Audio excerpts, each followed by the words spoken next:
दोस्तों कहा जाता है कि सत्ता में साथ निभाने वाले दोस्त सबसे ज्यादा टेंशन देते हैं और इस वक्त नरेंद्र मोदी की कुर्सी को सबसे ज्यादा टेंशन अगर कोई दे रहा है तो वो है चंद्रबाबू नायडू। दोस्तों शीतकालीन सत्र के आखिरी दिन चंद्रबाबू नायडू दिल्ली में डेरा डाल लेते हैं और इसके बाद शुरू होता है एक के बाद एक मुलाकात का सिलसिला। नायडू सीधे प्रधानमंत्री से नहीं बल्कि मोदी सरकार के मंत्रियों से मिलना शुरू कर देते हैं। तस्वीरें सामने आती हैं, ऐसा लग रहा है जैसे नायडू हिसाब लेने आए हों और मंत्री ध्यान से नोट कर रहे हों कि क्या हिसाब है। सबसे पहले नायडू की मुलाकात होती है वित्त मंत्री निर्मला सीतारमण से। नायडू उन्हें अपनी मांगों की पूरी लिस्ट थमा देते हैं। नायडू सोशल मीडिया पर भी लिखते हैं कि केंद्रीय वित्त मंत्री से मिलकर उन्हें खुशी हुई और आंध्र प्रदेश को पूर्वी भारत का बड़ा विकास इंजन बनाने के लिए केंद्र से सहयोग जरूरी है। वित्त मंत्रालय से मिलकर नायडू सीधे जल शक्ति मंत्री से मिलते हैं। आंध्र प्रदेश के लिए पानी, सिंचाई और जल परियोजनाओं पर बात होती है। इसके बाद पोर्ट, शिपिंग और जलमार्ग मंत्री से मुलाकात, आंध्र प्रदेश के बंदरगाह, जहाज निर्माण और समुद्री व्यापार को लेकर चर्चा होती है।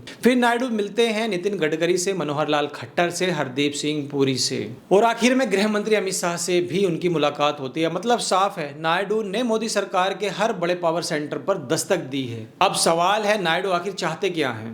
दोस्तों मांगों की लिस्ट बहुत लंबी है। सबसे पहले आंध्र प्रदेश पुनर्गठन से जुड़े करीब 26,000 करोड़ रुपए अभी बाकी हैं। पोलावरम सिंचाई परियोजना के लिए 12,000 करोड़ रुपए, स्पेशल असिस्टेंट स्कीम के लिए 10,000 करोड़ रुपए, जल मिशन के लिए अलग से उनको फंड चाहिए और इसके अलावा पूर्वोदय योजना, रायलसीमा विकास, नल्लम्मा सागर परियोजना, विशाखापट्टनम स्टील प्लांट, दुग्गीराजुपट्टनम पोर्ट और कई दूसरी योजनाएं अगर कुल जोड़ें तो नायडू को लगभग 1 लाख करोड़ रुपए से ज्यादा केंद्र सरकार से चाहिए और इसीलिए नायडू चाहते हैं कि हर बड़ा हिस्सा आने वाले फरवरी बजट में घोषित हो जाए। यहीं से शुरू होती है असली राजनीति। नायडू सिर्फ मांग नहीं कर रहे हैं, वो दबाव बना रहे हैं क्योंकि सब जानते हैं अगर नायडू को फंड नहीं मिला तो वो बीजेपी का साथ नहीं देंगे। नीतीश कुमार मोदी के साथ अपनी कुर्सी के लिए खड़े हैं, लेकिन नायडू के लिए सबसे पहले है फंड और इसीलिए नायडू बार बार दिल्ली आते हैं और इस बार तो उन्होंने फरवरी की डेडलाइन ही दे दी है।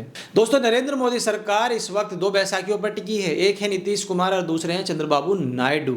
अगर इन दोनों में से एक भी नाराज होकर अलग हुआ तो सरकारें डगमगा सकती हैं और यही वजह है कि तस्वीरों में साफ दिखता है मोदी सरकार के मंत्री नायडू की बात बड़े ध्यान से सुन रहे हैं।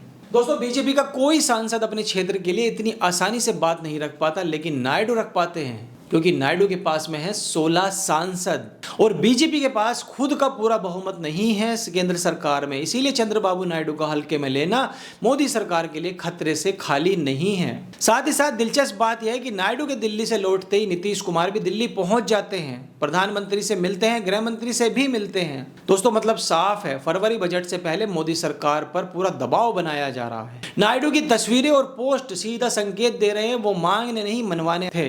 अब फैसला नरेंद्र मोदी जी को करना है, उनकी सरकार को करना है, क्योंकि इतिहास गवाह है पहले कार्यकाल में भी नायडू एनडीए में थे। आंध्र प्रदेश को विशेष राज्य का दर्जा देने का वादा हुआ था लेकिन बजट में ऐलान नहीं हुआ और नतीजा नायडू एनडीए से अलग हो गए।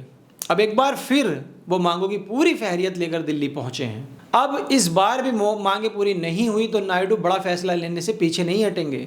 अब दोस्तों देखना यह है कि क्या मोदी सरकार फरवरी बजट में नायडू को साध पाएगी या फिर राजनीति में एक बार फिर बड़ा धमाका होने वाला है। दोस्तों इस पर आप क्या सोचते हैं, कमेंट में अपनी राय जरूर बताइए। वीडियो पसंद आया तो वीडियो को लाइक कीजिए, चैनल को सब्सक्राइब करना ना भूलें। जय हिंद, जय भारत।